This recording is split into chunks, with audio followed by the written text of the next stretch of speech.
Hey bunnies, welcome back. Today I'm going to go over how to set up and clean a rabbit litter box. This is a very important topic as how you set up your litter box will ultimately dictate your rabbit's bathroom habits. And today's video is being sponsored by Healthy Pet, maker of Carefresh. So, we like to use a covered litter box, basically because I prefer having a little more discretion and not having Lennon's waste out in the open, especially when guests come over. It also simulates a little hidey house, which rabbits enjoy. In addition, the high sides really help reduce hay spillage. Nonetheless, you can use any rectangle-shaped litter box that allows your rabbits the space for a 360-degree turn. Now, how do you know when it's time to clean out your rabbit's litter box? Well, my rule of thumb is about every 2 days. But of course, if you have more than one bunny, that can vary. Normally, the litter box will start to feel heavy because the urine and pellets will weigh it down.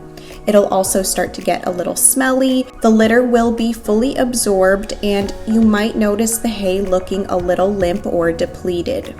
As many of you know, I like to line the litter box with a pee pad, so I'm able to just roll it up and toss it. Now, if the litter box isn't that dirty, and normally with the pee pad it's not, I can just take a damp cloth, wipe it down, maybe even spray a little vinegar or pet-friendly sanitizer, and boom, you're done. If the litter box is very dirty, that's when I do a deep cleaning, which just consists of using some dish soap, hot water, and scrubbing it down with a sponge. This might occur maybe once a month or once every 2 months. Now, here's a little trick for really stubborn stains or residue. Just add a little baking soda and apple cider vinegar and let them get to work. Soak for about 15 minutes, then scrub away with a scouring pad. But I promise you guys, if you just line your litter boxes, you won't get a lot of residue to begin with. So, there's a few options for liners. These little brown bags from the grocery store work amazing, and it's a great way to reuse them. You can also use newspaper, and then my personal favorite is the doggy pee pad. Bear in mind that some rabbits might be inclined to chew these pee pads, so I find it very important to trim off the plastic borders or fold them down.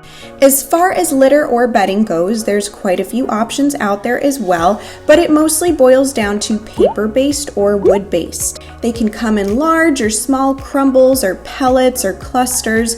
You ultimately just want something absorbent, not dusty, and comfortable for your rabbit's feet.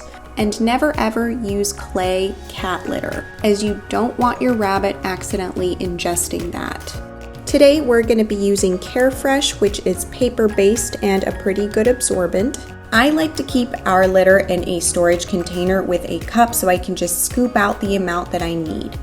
Then I just pour it in and pat it down nice and evenly. I normally just put it down on the side that Lennon does her business and fill the other side with hay. Remember guys, hay is 80% of a rabbit's diet, so you really want to fill the litter box to the brim with hay, as your rabbit is going to be spending a lot of time in there. And voila, that's it! A lot of people also ask about hay feeders, and while some feeders, if big enough, are okay, the fact of the matter is, rabbits, much like cows and horses, need to graze in order to keep their digestive tract moving. Therefore, I find it easiest to just place the hay in the litter box to encourage that activity. And no, rabbits will not eat soiled hay. They are much smarter than that. I also like to place a mat under the litter box so it doesn't glide around and gives Lennon some friction when hopping in and out. Now, some people don't use litter or liner at all and just use hay, which is also acceptable, but your litter box is going to get worn down a lot more quickly than if you would just protect it with some kind of absorbent. The other advantage to lining your litter box is that you'll be able to notice if your rabbit's urine is unusual, and you can even take it to your vet as evidence. I also like to wipe down our lid just to get rid of any dust or hay that may have fallen on there. Alright guys, so that's it for this video. I hope you liked it. I'm also going to include a link to Club Carefresh in the description so you can sign up and get coupons. Don't forget to give us a thumbs up, subscribe, hit the bell, and all that jazz. And we will see you guys soon for our next video. Bye!